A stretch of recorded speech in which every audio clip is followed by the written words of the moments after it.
Hey guys, BadaBing here. Today I'm proud to present the Umarex licensed HK MP7A1 by KSC.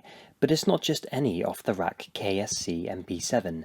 No, this one has been pre-upgraded by SFC Airsoft, and those guys sell pre-upgraded airsoft guns.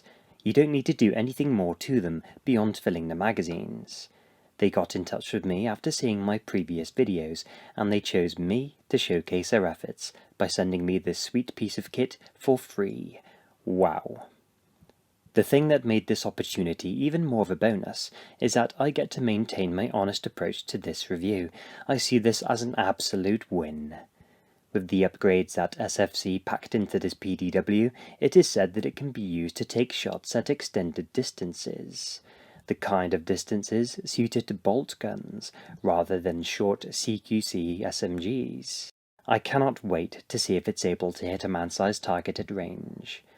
Thanks to SFC for making this video possible. I'll leave a link in the description where you can find this MP7. So thanks for joining me today. I hope you've got your coffee ready to go, and if you do, let's do this.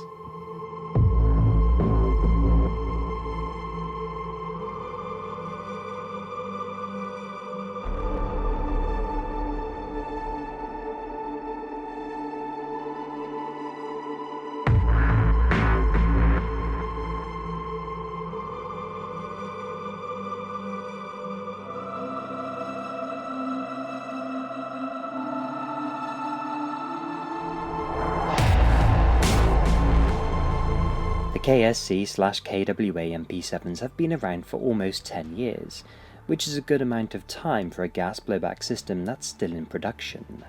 It's had plenty of time to mature and develop into the gas blowback workhorse you see today. It fires from a 40-round green gas magazine, and to this day it is the only gas blowback MP7 that offers the short 20-round mags. As it's a licensed HK product, it has the typical Umarex box. Along with the MP7, you'll find the manual, hop-up tool, sample BBs, and suppressor adapter. I mentioned earlier that this was an upgraded gun, so when I opened the box I found all the original parts: bolt carrier, outer barrel and inner barrel assembly, and some other miscellaneous KSC factory parts. The PDW is in a generic A1 configuration, with its integrated folding vertical grip, low-profile flip-up iron sights, 2-position retractable stock, and 20mm rail panels. The MP7A1 itself feels great. Picking it up for the first time, it struck me how rigid the polymer frame was. My last MP7 was the WE small rice version, and while it felt nice to hold, the polymer didn't have a solid feel. Like you could squeeze the grip and it would flex inwards, that kind of thing. With the KSC, you have none of that. The texture is also on the rough side. Not rough in the abrasive sense, the nylon fibre just has a particular feel, different to how your run-of-the-mill ABS responds to touch. It's nice, I like it. Finishing is done rather well, apart from this mark here. It has a dark grey or matte black colour depending on the light, with the metal rail panels blending in nicely. The paint covering the stock rails will eventually come off, and it's already begun to happen towards the front. The HK trademarks look good. Not very sharp, but still, the details are replicated all over this gun. The selector switch is sloppy. It flows onto every mode okay, although it lacks a definitive clunk, resulting in a hollow engagement. The bolt release catch is unrealistic, requiring pushing upwards to drop the bolt rather than push down. Other gas blowback MP7s like the small rice got this feature correct. You cannot manually lock the working parts back either, so for general handling and manipulations it's an annoying setback.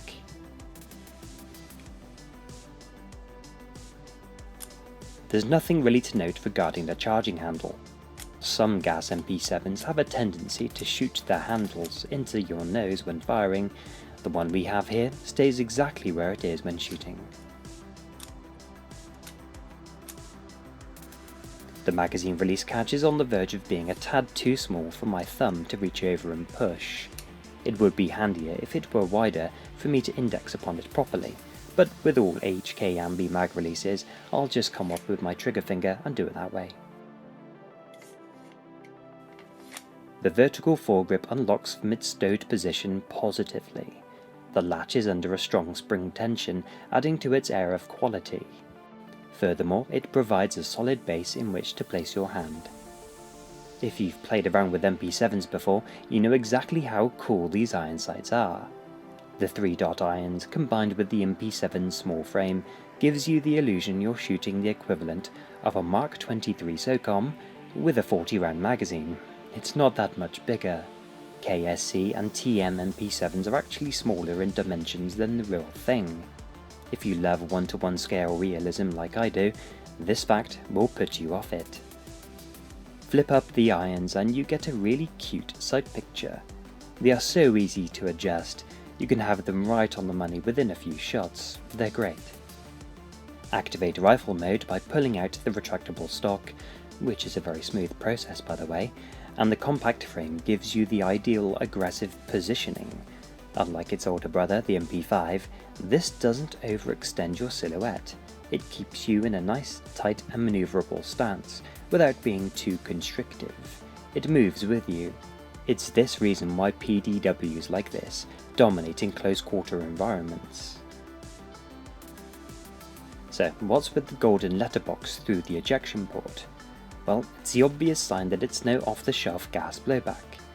Underneath we find the ESD lightweight aluminium bolt and TNT enhanced piston kit for the KWA MP7, which is finished in gold. Now sadly, here is the part where I shift from overview mode into post-review feedback mode. The ESD bolt is no longer offered by SFC as part of their upgrade package, and this is all due to the durability issues that I experienced. More on that later. The gold bar is lighter than its original, weighing in at 58 grams. The KSC is 122 grams. The ESD bolt should increase the efficiency, along with the cyclic speed. However, the felt recoil will be reduced substantially. The best upgrade we find on this PDW is the TNT Psx Hop-Up Retrofit Kit for the KWA MP7. This features their air cushion design in a barrel, with the internal diameter of 6.03 to 6.35. Sounds crazy, but if we peek into the business end, we can see the variance in the diameter, with these grooves cut into the forend of the bore. This creates that cushion of gas in front of the BB and behind it. Theory is the BB follows a higher pressure cushion of gas, which stabilizes the BB after exiting. This effect should vastly improve the distance and accuracy, with the combined use of the T hop-up bucking and heavyweight BBs. We'll see how that translates to the target later, but first let's see what it's doing on the chrono. The FPS cuts it very close to UK sight limits for a fully auto-capable airsoft gun. SFC ahead of time reduced the inner barrel length down to 134mm from 170, and it's just under that threshold. As you can see by the results, the scores are quite consistent for a gas gun. The readings are never more than 10 FPS between shots. Shooting this upgraded MP7 is very much an underwhelming experience compared to other gas PDWs in this category. Don't get me wrong, it puts down the performance where it's needed, however the delivery in hand feels anemic and flat, and it's all due to the lightweight bolt, and the resulting feedback practically eliminates recoil sensation. Flip side to that coin is that it's an extremely snappy shooter.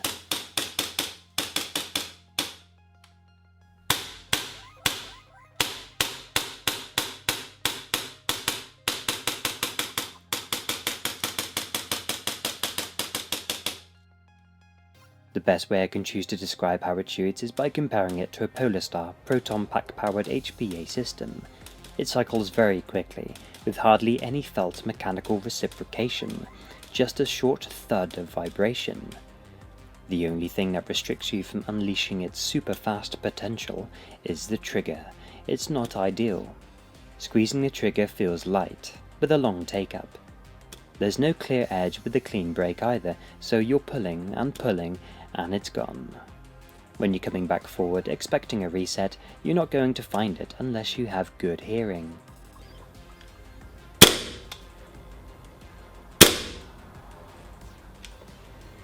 Furthermore, it's not something you can feel happening. It's a long pull and an equally long release, which is another reason why its handling feels underwhelming. You can't make it sing easily. Fully automatic is a pleasing experience because for the most part it'll burn off 40 rounds with minimal cooldown, so as long as it's not a cold day, this MP7 will happily empty a magazine on bursts or complete mag dump without embarrassing you by gassing out.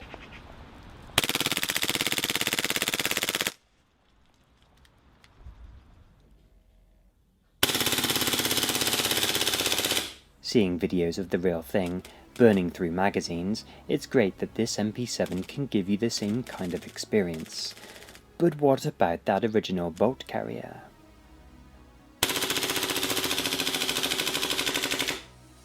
Well, as it's over 100 grams heavier, you can instantly feel the working parts move around in there, and it feels so much more alive for it. The rate of fire is slightly reduced, but it's still capable of dispatching 40 BBs with one squeeze of the trigger. Just don't be surprised if it induces cooldown halfway through a mag dump.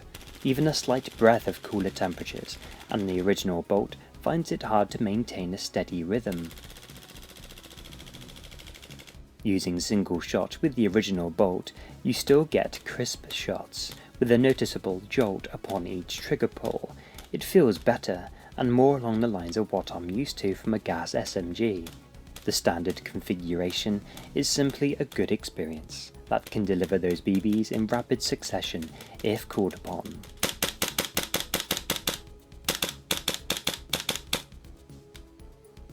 Now we come to the accuracy. I tested 3 different weight BBs through this MP7. All of them were Jeff's biodegradables. With the target at 20 meters, I start shooting .3s.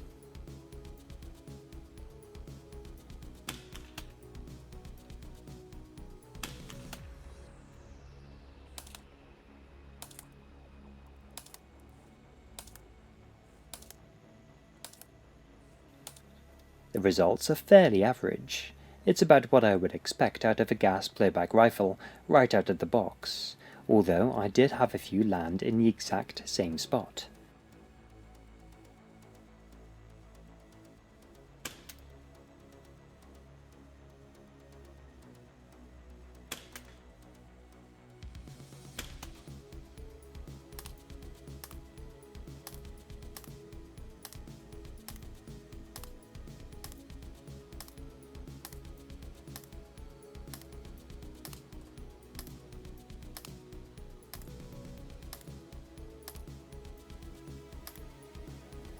Using 4s, you can see the placements are slightly more compressed, with bunches of shots remaining in a tight grouping.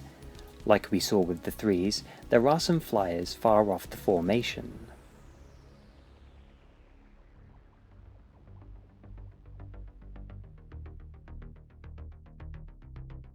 For 5s, as you can imagine, they do a pretty good job.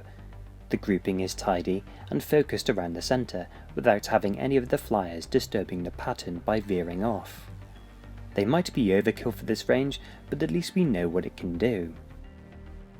For indoor work, the MP7 will likely hit whatever you're aiming at. Utilise a zeroed optic like this Holosun, and it'll do the rest. You won't need to use BBs as heavy as 4s either. So what happens when you take the MP7 outdoors? I attached my Trijicon ACOG, loaded up some 4s, and began delivering shots to the mannequin at 60 meters. Hearing the rounds smack into the hard body was very satisfying. While I was getting some chop, I was able to make them connect several times within a mag load.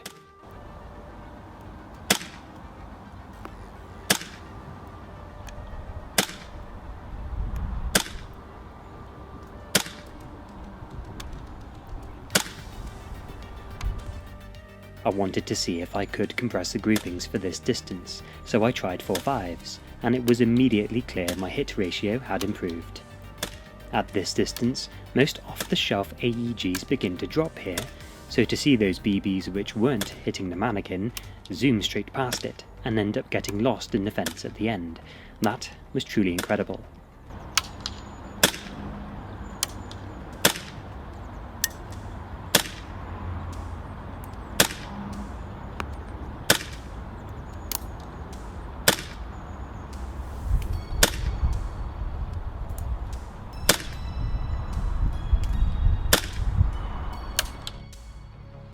So I set up my target at the maximum range, 70 meters, and I started sending it. The 4s made it all the way there, no problem. While I wasn't hitting it with high frequency, I was able to make a couple of those shots land on target, confirming its ability that SFC promised.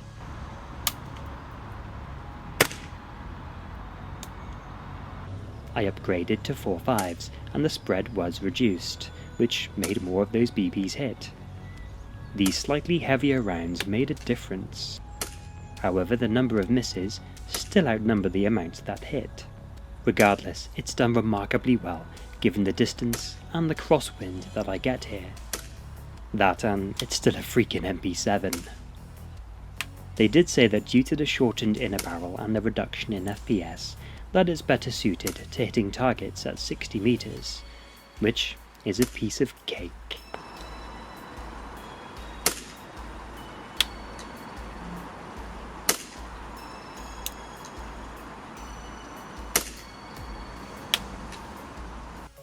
I guess it would be neglectful on my part if I were to go without showing you what it's like throwing a burst at this range.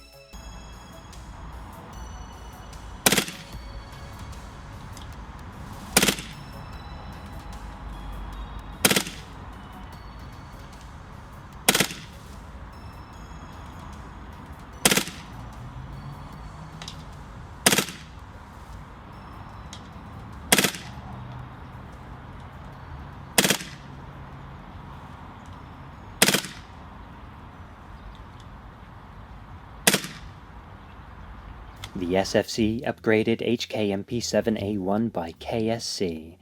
Time to see how it does when we break down the pros and cons. First of all, the MP7 itself looks good, with the HK trades replicated all over the PDW. The polymer receiver and folding grip are well built and solid, with no flex at all. The hop-up is easy to access, and calibrating can be done on the fly with the included tool.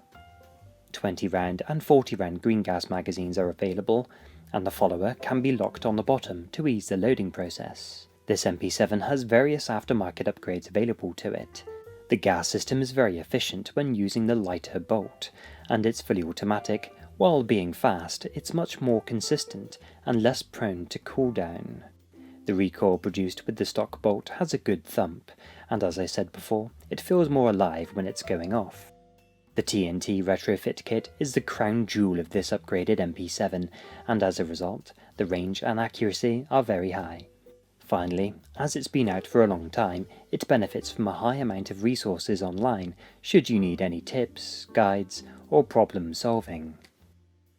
Kicking off the bad news, like the TM MP7, its dimensions are smaller than the real thing, and it takes away from the realism. The bolt release isn't true to the real operation, pushing upwards instead of down. There's no function to manually lock the bolt back either. Magazine availability in my corner of the world is limited, and they aren't as plentiful as Marui or VFC mags. The trigger isn't the most positive thing in the world, and it gives off a long spongy operation.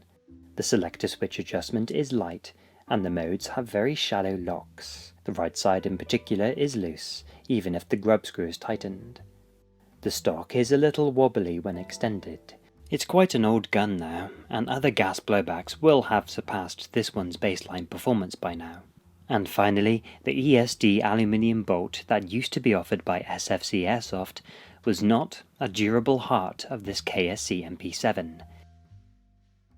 Throughout my time shooting it, the 2 screws holding the nozzle retaining plate would loosen, and the plate would flop around during firing, and I'd have to tighten these screws every few magazines. During my usual evaluation period, looking at FPS, accuracy, range, and testing the stock bolt, I put through just over 1000 BBs through the system, and unfortunately, the loose plate gave up and snapped in half. This wasn't the only issue I had with this bolt. The thread which holds onto the rear screw also wore out, and that needed Loctite to remain in place. Despite the broken plate, I tried to conduct a few last-minute gas efficiency tests on the ESD bolt. I used Loctite on the front screws and tightened them on so the plate could not move. Unfortunately, I didn't get very far before the heads of those screws broke off. Had ESD copied the original design using a chunky nozzle block and 4 screws located on the sides instead of the front, it would have been a brilliant aftermarket upgrade. The speed and efficiency of their aluminium bolt would grant the MP7 total CQC supremacy.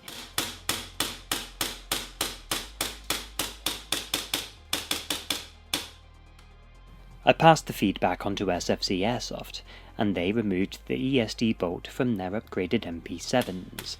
So now, future customers of theirs can enjoy the recoil, as well as outrange most of the people they'd be playing against, without the threat of problems with an aftermarket bolt. Disregarding the issues I've had with that gold bolt carrier, this MP7 has been a great gas blowback SMG to review, and in all the years I've been into airsoft, this little gun is the longest range airsoft gun I've ever had. Granted, I've never owned a sniper rifle, as I don't have the patience for sniping, but it's really amazed me that you can get this kind of performance out of a compact gas blowback. It's insane. I cannot thank SFC Airsoft enough for supplying me with their KSC MP7A1. Check out the link in the description where you can buy your very own. Thanks for watching the video, my friends. I hope you've enjoyed it. If you did, show me by hitting the like, and for those of you that haven't already done so, subscribe and stay notified for when my next video goes live. For regular updates, you can find me on Facebook and on Instagram, so until next time, take care of yourselves. Catch you in a bit.